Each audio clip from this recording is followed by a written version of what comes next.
dahsyat lagi, lebih meriah buat Yesus Tuhan kita. Tadi pagi saudaraku, saya mencoba hal ini dan saya senang respon yang ada. Kali ini saya kepingin, biasanya kan kalau kita lihat kiri kanan, jabat tangan, katakan gitu kan saudaraku udah biasa. Nah sekarang saya kepingin saudara lihat kiri kanan, jabat tangannya nggak boleh basa-basi.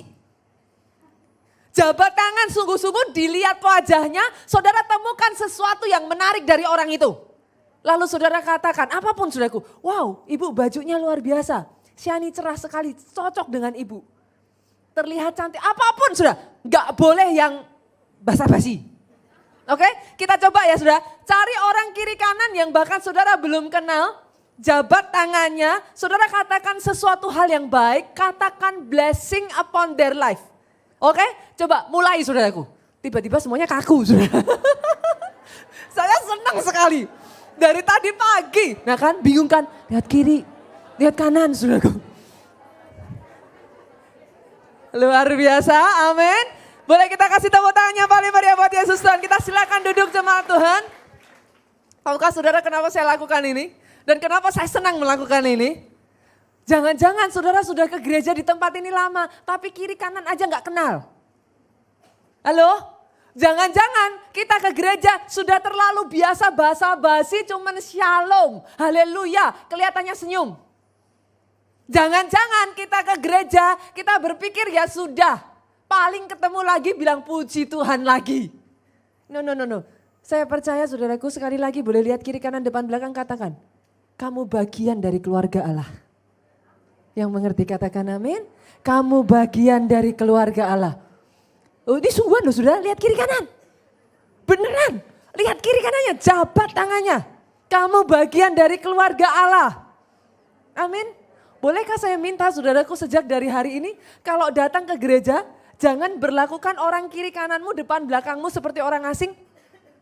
Halo, kita punya lagunya loh, kini kamu bukan lagi orang asing dan pendatang. Masa cuma dinyanyiin doang? Tuh kan, orang Kristen sukanya gitu sih. Bisa ngomong tapi ngelakuinnya. Yang mengerti katakan amin.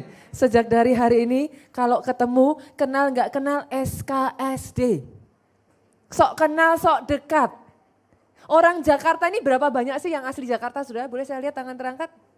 Yang asli Jakarta 1, 2, 3, 4, 5, 6, 7. Dari segini banyak cuma 7. Coba lihat kiri kanan, berarti kita sama dong. Sama-sama pendatang. Sama-sama pendatang saudaraku, mari kita ciptakan tempat ini menjadi rumah buat kita bersama. Rumah yang nyaman untuk ditinggali, rumah yang nyaman untuk kita bertumbuh, rumah yang nyaman untuk kita semakin jadi seperti Yesus. Tepuk tangannya sekali lagi yang paling meriah buat Yesus Tuhan kita. Hari ini saudaraku, kita masuk di bagian yang kedua dari seri firman Tuhan apa di bulan Desember ini? Abundant Grace. Berapa banyak yang setuju dengan saya untuk menyelesaikan 2019 ini? Kita butuh anugerah yang dari Tuhan. Setelah semua kerja keras kita saudaraku, semua yang bisa kita kerjakan Bu. Sampai satu titik tertentu kita tahu manusia terbatas. Ini bukan lagi waktunya saudaraku, kadang kita itu apa ya saudara, Jakarta ini saya nggak tahu sebagian dari saudara dari Jakarta sebagian bukan. Di Jakarta ini saya asli Solo saudara. Pindah ke Jakarta ini bukan satu hal yang gampang. Jakarta ini satu kota yang tidak mengenal istirahat. Betul? Yang sudah pernah di Jakarta, saudara tahu yang saya maksudkan. Bahkan tengah malam aja, saya keliling Jakarta ini saudara, jalanan itu masih macet. Saudaraku. Saya pikir kalau pagi macet wajar, orang kerja Pak. Siang macet wajar. Sore macet kita masih mikir oke. Malam macet ya... Ini subuh juga macet saudaraku. Jakarta ini sungguh-sungguh kota yang tidak pernah tertidur. Kadang kalau kita nggak hati-hati saudara, kita terjebak rutinitas. Kita seolah-olah berusaha dengan kekuatan kita sendiri. Bukankah itu yang membuat kita capek? Tuhan itu kalau ngomong santai loh saudaraku. Pikulah kuk yang kupasang. Sebab kukku tuh ringan. Tuhan itu nggak ngasih saudara kuk yang berat. Pikulah kuk yang kupasang, karena kuk yang dari Tuhan itu ringan. Dan bebanku pun tidak berat, kata Tuhan. Sebab segala perkara dapat kutanggung di dalam Dia yang memberikan kekuatan kepadaku. Lah kalau dikasih beban, kekuatannya juga dikasih, kenapa takut? Yang mengerti katakan amin. Tapi kan seringnya kita sendiri kan, cari beban-beban sendiri. Benar? Merasa mampu-mampu sendiri. Kenyataannya setelah jalan, capek-capek sendiri, marah-marah sendiri, saudaraku. Senggol kiri kanan, di akhir tahun ini, kembali kepada anugerah yang daripada Tuhan. Kita semua butuh anugerah. Minggu lalu saudaraku, salah satu perwujudan anugerah kita belajar itu divine backing. Orang yang dalam hidupnya ada anugerah gak bisa enggak, saudara. Tuhan itu selalu memberi dukungannya. Divine backing itu yang menguatkan kita untuk bertahan sampai akhir. Pernah enggak saudaraku ketemu orang yang secara manusia harusnya udah jatuh. Udah gak ada harapan. Tapi karena dia bersandar pada Tuhan, karena anugerah, karena kasih karunia yang harusnya udah dihitung nih sama orang nih. Nih tinggal berapa lama lagi nih, pasti jatuh nih. Kenyataannya gak jatuh tuh. Masih bisa bertahan tuh. Berapa banyak yang tahu itu anugerah. Orang Kristen kita sukanya itu ngejarnya tuh instan saudara. Pengennya hasil akhir. Tapi tahukah saudara Tuhanmu tuh Tuhan yang tertarik dengan proses. Orang yang hanya kepingin sampai di puncak selalu saudaraku. Pertanyaan saya, berapa lama sih saudara naik ke puncak gunung dan tinggal di puncaknya? Halo? Halo? Berapa lama? Saudara kalau naik gunung nih udah susah-susah naik, tinggal di puncaknya berapa lama? Sebulan? Setahun? Emang bisa hidup apa saudaraku? Orang yang hanya bisa menikmati pada saat ada di puncak dan tidak bisa menikmati proses adalah orang yang paling menderita di dunia. Kenapa? Kenyataannya saudaraku, saudara ada di puncak itu sebentar. Then you will go to another mountain. Another mountain to climb. Justru proses naik ke puncaknya yang lama. Belajar menikmati bahwa di kiri kananmu ada kupu-kupu cantik yang terbang. Ada bunga indah yang mekar. Belajar menikmati bahwa di kiri kananmu ada sungai, suara sungai yang gemerisik. Bolehkah saya katakan? Setiap proses dalam kehidupan saudara, belajar menikmatinya. Karena selama prosesnya benar, hasilnya harus benar. Justru saudara mau instan naik ke atas, instan hasilnya. Kalau prosesnya enggak benar, jangan-jangan dapat hasil pun, dapat hasilnya enggak benar. Itu sebabnya saudaraku, di akhir tahun ini sekali lagi saya ingin mengingatkan kepada setiap kita, we need the grace. Dan hari ini saudara, di bagian yang kedua ini saya akan membagikan sesuatu yang saya percaya akan sangat dibutuhkan oleh setiap kita. Anugerah yang mengubah kegagalan, mengubah kesalahan menjadi keajaiban. Hari ini kalau saudara mencatat firman Tuhan saya beri judul From Mistake to Miracles. Dari kesalahan pada keajaiban. Coba saya tanya kira-kira saudara, ada enggak di sini, tadi pagi saya tanya enggak ada yang berani angkat tangan. Mana tahu di siang hari ada yang berani angkat tangan saudara. Ada enggak di sini orangnya yang enggak pernah bikin kesalahan? Enggak ada yang angkat tangan juga? Saya juga enggak angkat tangan saudaraku. Setiap kita pernah bikin kesalahan, yang mengerti katakan amin. Itu sebabnya Roma 3 ayat 10 multimedia bisa buka, saudara lihat di sana. Tidak ada yang benar, seorang pun tidak. Dengan kata lain apa Bu? Kalau tidak ada orang yang benar, seorang pun tidak, artinya apa? Setiap kita capable of making mistake. Tidak ada satu orang pun yang luput dari kesalahan saudaraku. Enggak besar, enggak kecil. Orang tua suka bilang sama anaknya, kamu nih ya tukang bikin masalah. Salah terus. Memangnya orang tua enggak pernah bikin salah? Yang mengerti, katakan amin. Memangnya hanya anak yang bisa bikin salah? Orang tua juga bisa bikin salah loh. Memangnya hanya jemaat aja yang bisa bikin salah? Bu, pendeta juga bisa bikin salah loh. Saya berdiri di hadapan saudara, saya mengatakan, saya tidak berani mengangkat tangan saya, saudara. Because saya sendiri pun, I make mistake. Kita jangan bicara soal orang sekarang ya Pak ya. Saya sedang berbicara kalau kita balik ke Alkitab, the big shot, sebut nama saudara. Nama-nama besar di dalam Alkitab, siapa saudara? Bapak orang beriman. Semua dari kita tahu namanya Abraham. Apakah Abraham gak pernah bikin salah Bu? Jangan salah. Kesalahannya itu sampai hari ini loh saudaraku, berdampak buat saudara dan saya. Karena Abraham tidak bisa sabar menunggu janji Tuhan. Abraham cari jalan pintas. Dan kesalahan itu dampaknya sampai hari ini kita masih alami. Sebut lagi, siapa nama besar untuk nama-nama di dalam Alkitab sudah? Siapa? Siapa? Siapa? Di perjanjian lama dulu. Daud, Daud, apalagi Bu? Daud. Dia rebut istrinya orang Bu. Bukan cuma rebut istri orang. Ini yang dikatakan a man after God's own heart, saudaraku. Udah ngerebut istrinya orang, suami dari wanita ini saudaraku sengaja dia taruh di medan perang supaya mati. Dan tahukah saudara, Uria itu saudaraku by the way, ini prajurit pahlawan dari Daud yang setia loh saudara. Saudara harus tahu itu. Uria ini orang kepercayaan. What a mistake saudara. Siapa lagi saudara? Nama yang membebaskan bangsa Israel semua dari kita tahu? Siapa yang membebaskan bangsa Israel? Musa.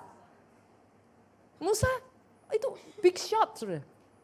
Mana ada sih zaman sekarang saudara dengar orang yang bisa membelah Laut Merah? Ada? Enggak ada saudara. Sehebat-hebatnya hamba Tuhan zaman sekarang ini, saya belum pernah dengar ada yang bisa membelah. Misalkan apa? Sekarang di sini laut apa saudara? Laut Jawa gitu saudaraku. Enggak ada, saya belum pernah dengar. Dengan kata lain, Musa ini luar biasa. Tapi izinkan saya mengatakan saudaraku, yang tadinya Tuhan menyuruh Musa untuk mengayunkan tongkatnya, Musa pukulkan. Sebenarnya kalau dipikir-pikir, ya enggak salah juga ya. Apa sih kalau orang Jakarta bilang gedek saudaraku, apa sih gedek? Jengkel gitu saudaraku, gemes gitu. Kelihatin bangsa Israel itu udah tegar tengkuknya, gemes saudaraku, jengkel loh, kita bisa jengkel juga. Tapi ketika itu Musa dipukulkan tongkatnya, tahukah saudara? Musa tidak masuk tanah perjanjian, jangan salah loh saudara. He's a big shot, yet he makes mistake. Kita balik ke perjanjian baru sekarang nih. Perjanjian baru saudaraku, yang disebut salah satu bapak besar gereja. Siapa saudara? Petrus. Kurang besar apa kesalahannya? Ada di sini yang pernah menyangkal Tuhan? Petrus menyangkal Yesus 3 kali saudara. Sekali orang bilang kilaf. 2 kali apa saudara? Ya mungkin gak sengaja. Lah kalau 3 kali? Apa kalau zaman sekarang saudara pacar aja datang terlambat sekali, 2 kali, 3 kali apa? Tidak ada maaf bagimu saudara. Tapi tahukah saudara? Those big shot, they make mistake. Tidak ada satu orang pun di dunia ini yang luput dari kesalahan. Kadangkala we make mistake sesuatu yang kita sadari. Satu kesalahan yang dengan sadar kita lakukan saudaraku. Dan mungkin orang di sekeliling kita akan bilang, kalau kita bikin kesalahan yang seperti ini mereka akan bilang syukurin gitu saudara.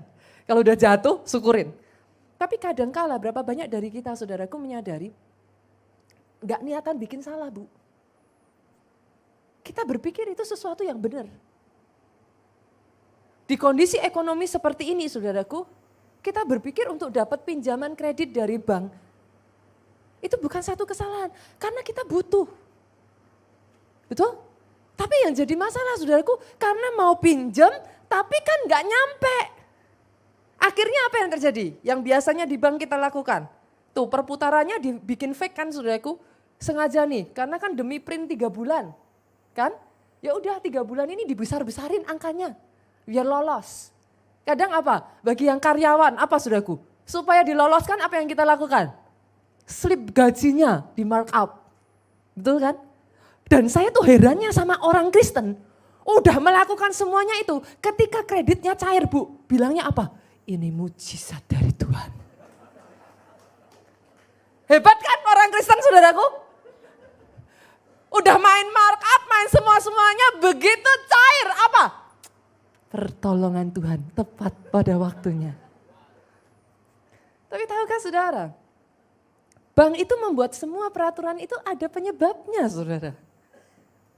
Tahun pertama saudara mungkin boleh bersuka cita karena dapat pinjaman.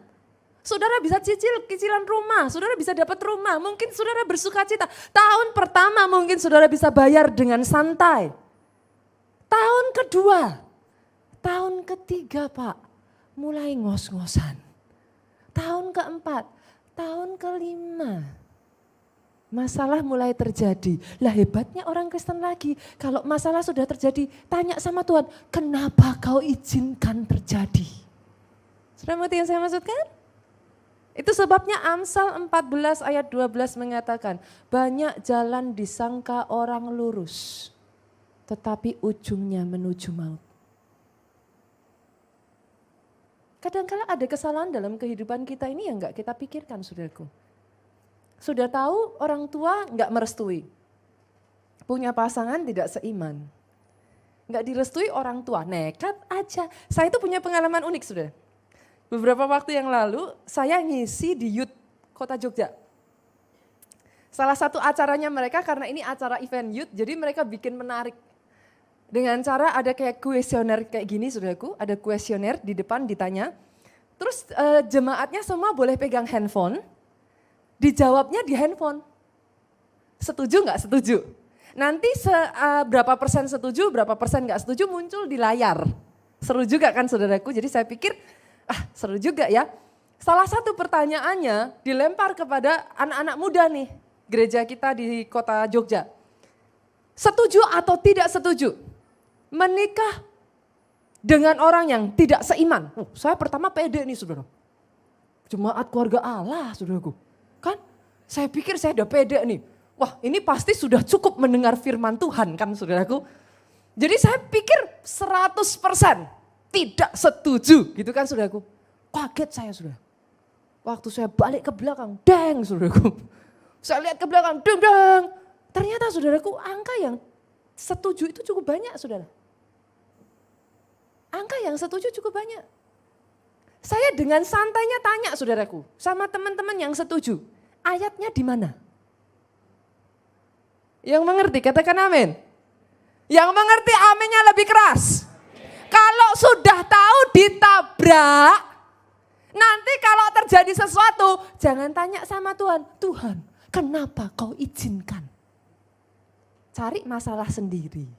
Nangis-nangis sendiri, ya kan? Stres-stres sendiri, marah-marah sendiri. Yang mengerti aminnya yang paling keras. Tapi izinkan saya memberi kabar baik hari ini saudaraku. Kabar baiknya buat setiap saudara di tempat ini. Tidak peduli sebesar apapun kesalahanmu, sebesar apapun dosa yang kau buat. Atau bahkan saudaraku, tidak peduli sebesar apa kebodohan yang kau lakukan. Anugerah Tuhan selalu lebih dari cukup buat saudara. Hari ini saya ingin mengatakan saudaraku, sama seperti GPS. Ada di sini yang pernah pakai GPS saudaraku? Orang Jakarta suka pakai apa? Apa biasa? Google Map? Ada yang pakai Waze ya? Ada yang pakai Waze. Saya tanya, udah pakai GPS? Pernah nggak ada yang sudah benar-benar ikutin GPS tapi masih tersesat? Pernah ya? Pernah, langsung ada. Sudah. Karena kadang-kala sudah kita ikut GPS pun, Google itu kita nggak bisa ini saudaraku. Kalau naik nih sama-sama lurus, lurusnya naik ke atas atau lurusnya dari bawah. Betul ya? Betul ya? Pernah ngalami ya? Saya aja pernah. Dan namanya Jakarta, sekali salah jalan, saya pernah salah jalan tuh sampai Tanjung Priok, saudaraku. Sekali salah jalan, kita itu jauh. Tapi berapa banyak yang mengerti, tidak peduli seberapapun engkau salah jalan, GPS-mu akan selalu rerouting. Yang mengerti katakan amin.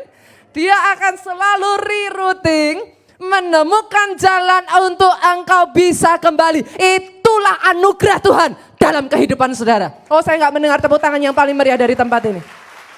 Anugerah itu akan selalu menemukan jalan. Dia akan rerouting saudaraku.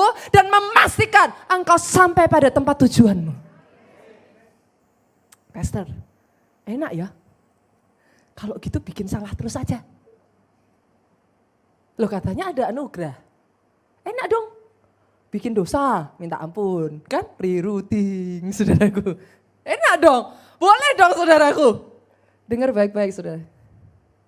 Anugerah Tuhan bukan tiket untuk saudara berbuat dosa.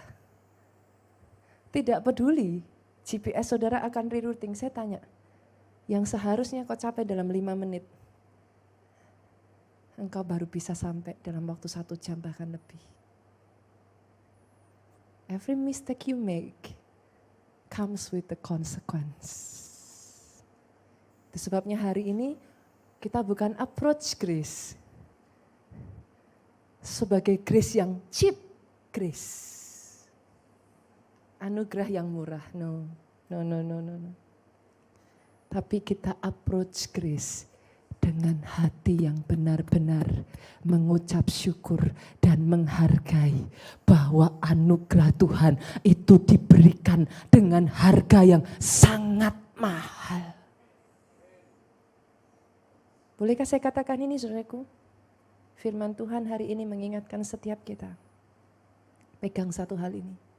Tidak ada satu kesalahan pun. Tidak ada satu dosa ataupun kebodohanmu yang lebih besar dari kasih Bapa dalam hidupmu. Aminnya yang paling keras. Aminnya yang lebih keras lagi. Kita coba buka ayatnya saudaraku, kita lihat Mazmur. Pasalnya yang ke-103. Wow. Saya tuh setiap kali baca Mazmur Daud, saya tuh takjub saudaraku. Saya akan bacakan sekaligus sambil saya baca saudaraku, kita akan bahas satu-satu. Dari Daud, artinya ini Mazmur yang menulis Daud. Pujilah Tuhan, hai jiwaku, pujilah namanya yang kudus, hai segenap batinku. Pujilah Tuhan, hai jiwaku, dan jangan lupakan segala kebaikannya. Ayat yang ketiga saudaraku dikatakan apa? Dia yang mengampuni segala kesalahanmu. Saudara kalau baca ayat ini terdengar biasa ya saudara. Daud, ya wajar Daud ngomong kayak gini. Tapi saudara harus mengerti loh, pemikiran Daud ini pemikiran yang gak wajar di zamannya Daud. Sama sekali gak wajar. Kenapa saya katakan gak wajar? Di zaman perjanjian lama, saudara harus mengerti hukum yang berlaku, mata ganti mata. Nyawa ganti nyawa bu. Di zaman perjanjian lama mereka mengenal Allah yang keras. Mereka bukan mengenal Allah yang merciful. Saya tuh kalau baca Daud ya, saya tuh selalu takjub. Kenapa saudaraku? Dia ini seorang yang hidup di dalam perjanjian lama, tapi dia punya mental perjanjian baru saudaraku. Bagaimana mungkin dia bisa mengatakan, Tuhan yang mengampuni segala kesalahanmu. Itu dari mana saudara? Itu sebabnya saudaraku, sampai detik hari ini pun, di dalam perjanjian baru, Yesus itu masih disebut apa saudara? Yesus itu disebut apa saudara? Anak Daud. Dia bahkan bukan disebut anak Yusuf, anak Maria loh saudara. Yesus itu disebut anak Daud. Something about David itu apa ya saudara? Dia tuh memang punya sesuatu yang pola pikirnya dia tuh gak wajar di zamannya dia saudara. Sampai-sampai di dalam perjanjian baru, saudara baca, yang akan dipulihkan di akhir zaman, apa saudara? Pondok Daud. Dia itu bisa menangkap gambaran Tuhan. Bahkan ketika dia hidup di zaman yang tidak seharusnya saudara. Bahkan ajaibnya lagi kalau kita baca di sana, yang menyembuhkan segala penyakitmu. Daud bukan hanya percaya keselamatan loh saudara. Kita zaman sekarang aja untuk percaya kesembuhan gak segampang itu. Tapi Daud bisa berkata, yang menyembuhkan segala penyakitmu. Apakah di sana ditulis saudaraku, yang menyembuhkan segala penyakitmu, kasih bintang, rule and, apa namanya saudara? Apa? Syarat dan ketentuan berlaku saudaraku. Ada gak? Coba lihat Alkitab saudara. Dikasih bintang gak di situ? No. Segala sakitmu. Beda dengan asuransi saudara. Kalau asuransi, Harus dibaca sungguh-sungguh. Karena jangan-jangan ada penyakit yang tidak tercover. Yang mengerti, katakan amin. Tapi kalau di dalam dia, semua penyakit sudah di-cover. Di atas kayu salib, sudah di-cover. Oh aminnya kurang keras. Aminnya lebih keras lagi buat Yesus Tuhan kita. Segala penyakitmu. Kenapa sampai saya memperkatakan seperti ini saudaraku? Yes, saudara tuh harus sampai di titik menerima itu. Atas setiap penyakit ada kesembuhan yang dari Tuhan.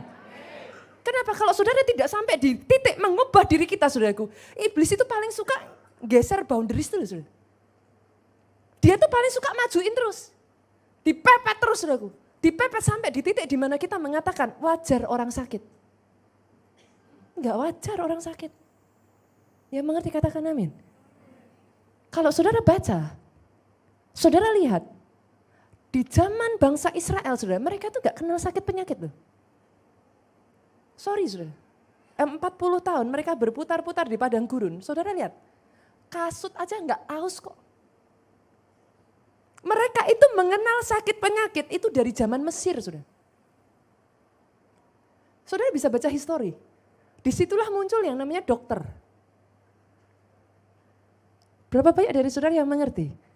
Sebagian dari saudara masih, masa sih pastor kenyataannya aku masih sakit? Kenyataannya aku bisa sakit? Yes bisa sakit, tapi bisa disembuhkan. Pastor masa sih? Lah bukannya setiap orang nantinya akan meninggal? Yes, tapi firman Tuhan mengatakan engkau akan menua dengan baik. Kalau saudara tidak menerima konsep ini, maka saudara akan menganggap kalau sudah tua sakit-sakitan itu wajar. Maafkan saya saudaraku, Alkitab saya tidak mengatakan seperti itu. Saya tidak mengatakan ini karena saya sudah mencapainya saudaraku. Tapi saya mengatakan ini, saya mengubah pola pikir saya sendiri. Karena kalau kita tidak hati-hati saudaraku, kita melihat terlalu biasa, kita sakit itu wajar, sakit itu biasa pastor. No, kita harus menolak. Yesus sudah berkata saudaraku, 2000 tahun, sampai beberapa waktu yang lalu saya katakan, tahukah saudara? Your sickness is expired. Saya harus ngomong ini saudaraku. Kalau saya tidak perkatakan ini terus menerus. Logika kita ini tricky saudara. Kenapa saya katakan 2000 tahun yang lalu your sickness is expired? Karena 2000 tahun yang lalu ada seorang anak Allah saudaraku turun ke dunia ini. Dia jadi manusia, dia mati di atas kayu salib. Pada hari yang ketiga dia dibangkitkan dari antara orang mati. Orang yang sama ini mengatakan di dalam Alkitab saudaraku, dia berkata, I took your sickness and infirmity. Dia sudah menyambil sakit, penyakit dan kelemahan tubuhmu. Itu sebabnya saudaraku, engkau tidak bisa sakit lagi. Oh aminnya yang paling keras, engkau tidak boleh sakit lagi. Pastor kalau sakit gimana? Percaya ada kesembuhan. Sama seperti saudara percaya akan keselamatan, apa susahnya percaya akan kesembuhan? It comes in a package. Daud mengatakan saudaraku, menyembuhkan segala penyakitmu. Dia yang menebus hidupmu dari lubang kubur. Tahukah saudara di tempat ini? Kegagalanmu saudaraku adalah sarana untuk engkau belajar. Kegagalan bukan sarana menghancurkan hidupmu. Hari-hari ini kalau ada di tempat ini, please can I say this, don't be too hard on yourself. Don't be too hard on other people. Setiap kita bisa membuat kesalahan saudaraku, tapi kesalahan tidak pernah diperuntukkan untuk menghancurkan kehidupan saudara. Kesalahan dibuat untuk saudara belajar menjadi lebih baik. Itu sebabnya pasca saudara membuat kesalahan, hiduplah lebih benar lagi. Yang harus saudara lakukan, evaluasi kesalahanmu saudaraku. And be a better person. Masalahnya seringkali saudaraku, saya tanya saudara, kapan sih Tuhan itu datang kepada saudara menghakimi? Has he ever? Cek dalam Alkitab saudara, Tuhan yang saya kenal, bahkan Petrus yang sudah 3 kali menyangkal Yesus loh saudaraku. Dia bukan hanya membuat dosa kecil. Apa kalau orang bilang katanya zaman sekarang tuh ada dosa kecil, ada dosa besar. Di mana ayatnya saya nggak tahu juga saudaraku. Tapi kata orang dosa itu dikategorikan saudaraku. Kalau memang dosa dikategorikan, maka kategori dosanya Petrus ini sudah besarnya besar. Dia menyangkal Yesus 3 kali Pak. Tapi coba saudara cek dalam Alkitab. Pada saat Yesus berjumpa dengan Petrus, has he ever once mentioned? Pernah Yesus ketemu Petrus sekalipun dia mengungkit-ungkit kesalahan Petrus. Baca Alkitabmu sekali lagi saudaraku. Pada saat Yesus berjumpa dengan Petrus, dia tidak ungkit sedikit pun kesalahan.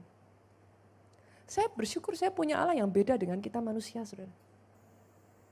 Bapak ibu di sini yang sudah pasangan suami istri boleh lambaikan tangan? Pak, saya tanya nih khususnya bapak-bapak yang saya tanya. Kalau istrinya lagi marah-marah Pak, diungkit enggak Pak? Halo? Karena yang sukanya begini wanita biasanya saudaraku. Saya tanya kira-kira, kalau si istri saudara lagi marah-marah sama saudara, yang keluar apa? Saudara marah sama dia karena dia bikin salah. Bukannya dia minta maaf, dia ngomong, kamu juga sama. Dulu, kamu ingat gak? Keluar kan senjatanya saudaraku. Saudara mengerti yang saya maksudkan? Tapi Tuhanmu gak pernah saudara. Tuhanmu gak pernah. Saudara harus tahu, to take side. Siapa pembelamu dan siapa penuduhmu saudaraku. You have to be clear. Ada begitu banyak orang Kristen, saya tuh heran. Posisinya nggak jelas. Sudah tahu iblis yang mendakwa, sudah tahu iblis ini penuntut, didakwa, dituntut, kita orang Kristennya ngomong, bener ya, betul, iblis betul. Loh itu sorry loh saudaraku, sorry. Karena saya orang Solo saudaraku. Sorry, itu yang bodoh siapa saudara? Yang mengerti katakan amin. Jelas-jelas the blood is your defender. Darah itu pembelamu saudaraku. Mau sampai kapanpun iblis tidak akan bisa mendapat celah selama kau ada di dalam darah itu. Karena apapun dosamu ketika darah itu ada di atas kepalamu, yang dilihat oleh Bapamu di surga adalah kayu salib.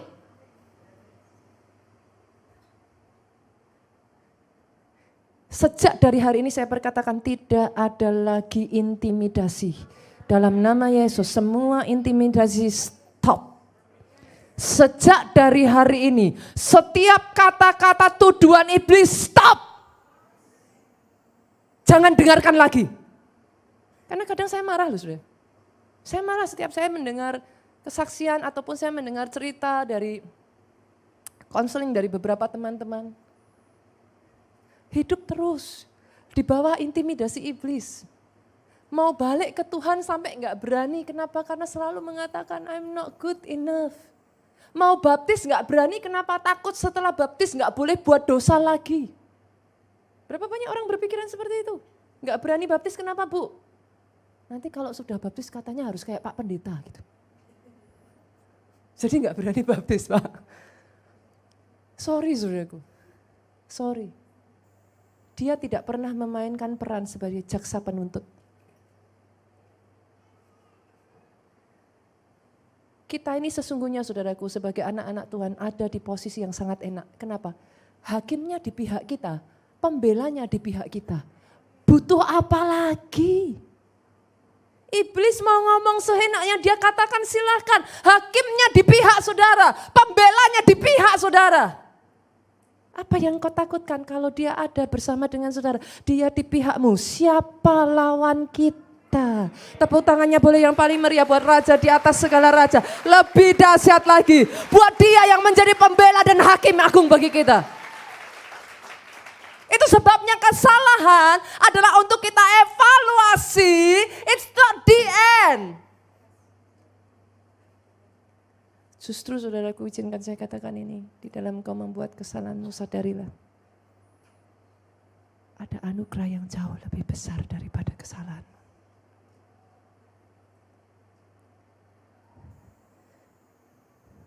orang yang menyadari hidupnya adalah anugerah. Justru orang yang tidak berani main-main dengan anugerah.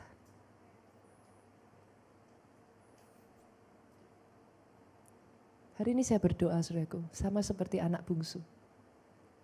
Kalau saudara baca kisah anak bungsu, saudara, ini anak, saudaraku, apa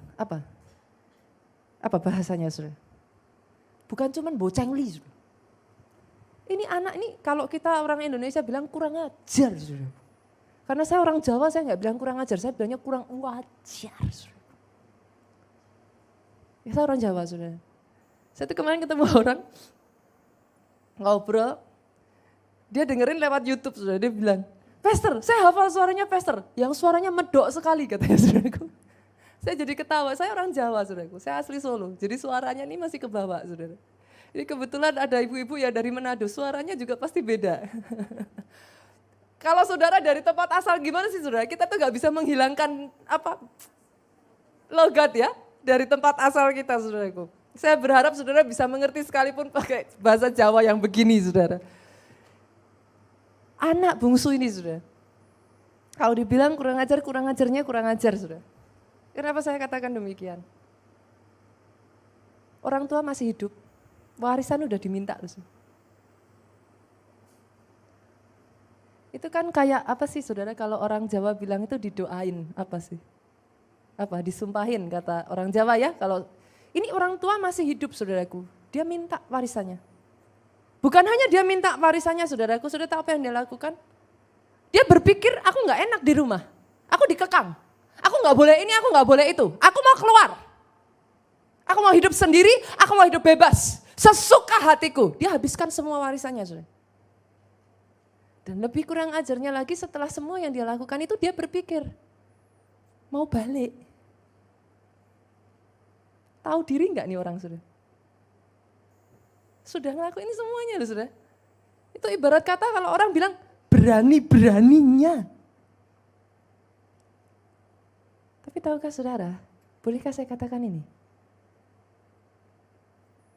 Tidak peduli apapun yang sudah dia lakukan. Pada saat dia kembali kepada bapaknya, bapak tidak pernah menolak dia. Dari jauh Alkitab berkata, bapaknya melihat dia. Bukan dia menunggu. Kita orang tua pernah nggak sih saudaraku, kalau lihat yang lebih muda, terus jujur.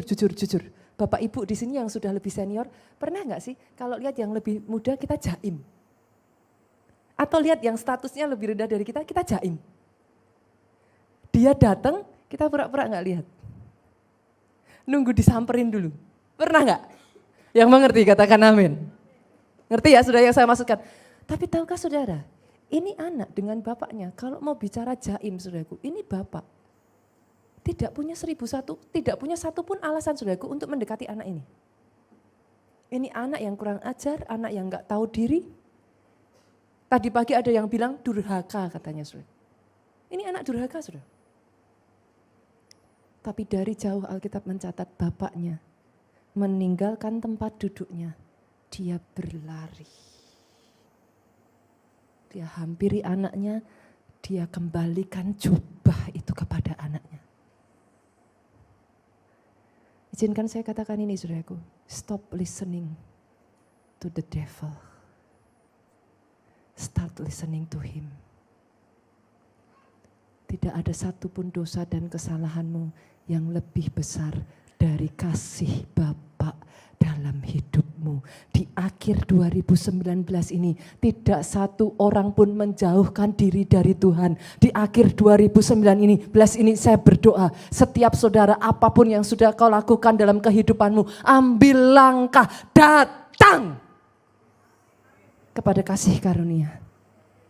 Karena dia Tuhan yang kreatif, saudara. Dia Tuhan yang bisa mengubah, Bu, segala kegagalanmu dengan caranya yang ajaib. Oh yes, saya kasih contoh yang simpel, saudaraku. Yusuf sampai dibuang sama kakak-kakaknya itu karena apa, saudara? Karena apa? Kakak-kakaknya bisa iri, kenapa? Yusuf tuh ya saudaraku, di depan kakak-kakaknya, pakai jubah warna-warninya, dia menari-nari. Loh kalau kakaknya semua nggak dikasih, 12 anak, 11 nggak dikasih, 1 dikasih, yang dikasih berdiri di tengah yang 12 menari-nari. Wajar nggak yang 11 pengen nyeki, saudaraku? Make sense dong. Jangan hanya kita menyalahkan kakaknya. Yusuf dibuang, salah satunya kesalahannya dia. Itu yang saya sebut foolishness, kebodohan.